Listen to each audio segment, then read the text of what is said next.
Madam Chair and distinguished delegates, thank you very much for giving me the opportunity of delivering our video statement related with the recent activities on the University Space Engineering Consortium, UNISEC-Global. I would like to express my kind appreciation to the chair of the subcommittee, Ms. Natalia Archinard, for allowing me to join this meeting as a virtual participant. Further, I must mention my appreciation of such complicated but valuable arrangements for the meeting made by Ms. Simonetta Di Pippo, the Director of the United Nations Office for Outer Space Affairs, and her staff in this difficult time of the raging pandemic. Madam Chair and distinguished delegates, many people and organizations across the world have suffered by the ongoing COVID-19 pandemic, and UNISEC-Global has not been an exception. Many of our programs have been cancelled or postponed. Among them, the annual UNISEC-Global meeting, which was planned to be held in Istanbul, Turkey in July 2020, has been postponed. And our annual hands-on training program of the Cancer Leader Training Program CLTP of 2020 was cancelled and will be expected to resume next year.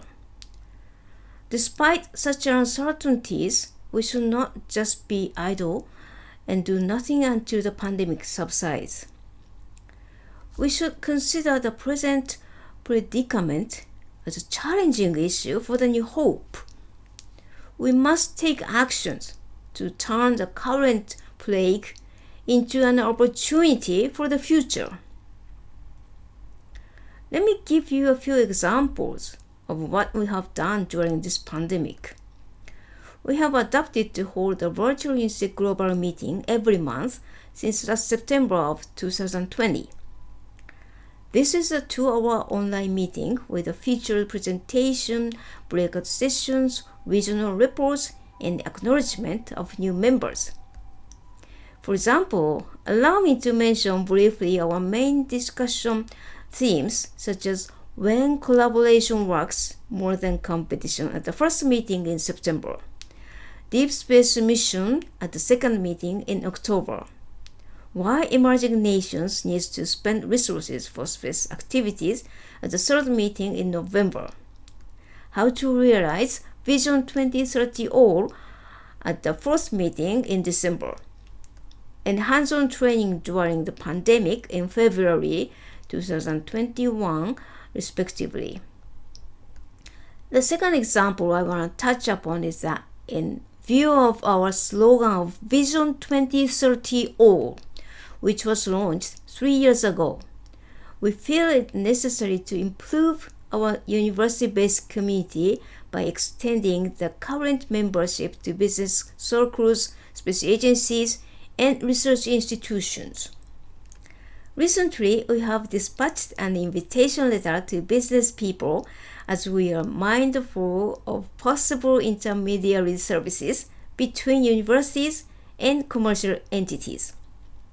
Thirdly, this is also related to our slogan of Vision 2030 all. We decided to restart the Mission Idea Contest, Mix 7, last October. The main theme for the contest is deep space science and exploration with nano-microsatellite. At current, a call for paper is underway until July 7th of this year. We'd like to have as many applications as possible from around the world, including non-spacefaring countries. In this context, we launched a series of free online lectures about deep space missions with nano-microsatellites. The lectures were organized 5 times, particularly targeting university students and young researchers from non-spacefaring countries. It is our belief that these lectures would help the participants to improve their knowledge about deep space or to increase their interest in such space fields. On this point, I think that it is safe to say that our approaches to Mix 7 and the lectures will be in conformity with the Access to Space for All initiative, launched by UNUSA in 2018, together with our hands-on training program, Cancer Leader Training Program. Our last example highlights the joint endeavor between UNUSA and JAXA. It is called KIBO-CUBE 6th Round of Applications. This project is to deploy CubeSats of non-spacefaring countries from the Japanese experiment module KIBO on board the International Space Station.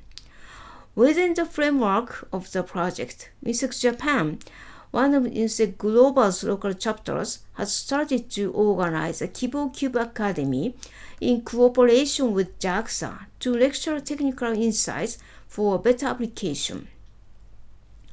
Any persons who are interested in such lectures are welcomed and encouraged to attend. I am glad to mention new members to our community, Thailand and Nepal.